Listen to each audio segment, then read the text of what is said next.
వనపర్తి జిల్లాలో అకాల వర్షాలు అన్నదాతలను అతలాకుతలం చేశాయి. ఉరుములు, మెరుపులు, ఈదురుగాలులతో కురిసిన అకాల వర్షానికి పెద్దమందడి, కిల్లాగణపురం, అలాగే గోపాల్పేట్, రేవల్లి మండలాల్లోని పలు గ్రామాల్లో ధాన్యం తడిసిపోయింది.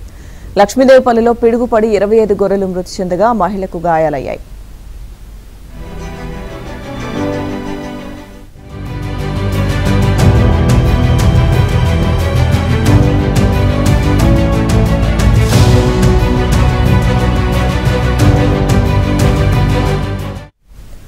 అకాల వర్షాలతో కొనుగోలు కేంద్రాలకు చేర్చిన ధాన్యం తడిసిపోవడంతో పొలాల్లోని వరి రాలిపోవడంతో రైతులు ఆందోళన వ్యక్తం చేస్తున్నారు.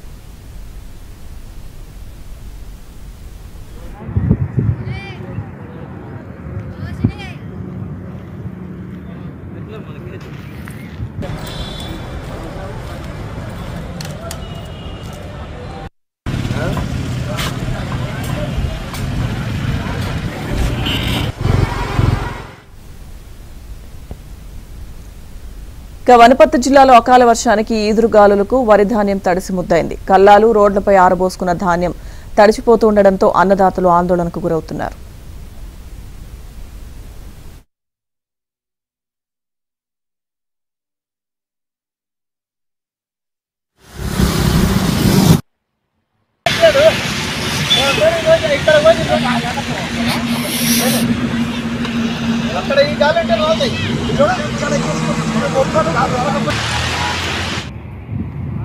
అకాల వర్షాలు పడితే ఉన్న రైతులు నాశనం అయిపోవాలి. ఏం చేయాలి, ఏం కదా ఈ చెప్పకుండా చేయకుండా సడన్గా వచ్చి ఈ రైతులను ఇంత ఇబ్బంది పెడుతుంది.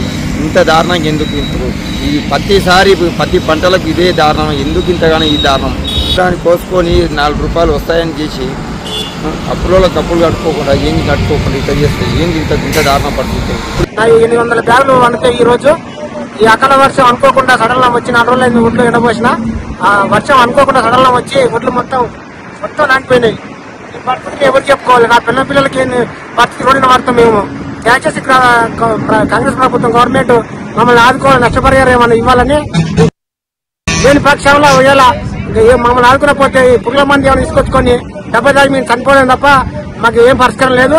నష్టపరిహారంగా కొంత కాకుండా కొంత మాకు సహాయం చేయాలని చెప్పి మనస్ఫూర్తి కోరుకుంటున్నా. ప్రభుత్వాన్ని వేరుకుంటున్నా, సీఎం గారిని కూడా అకాల వర్షాలు పడితే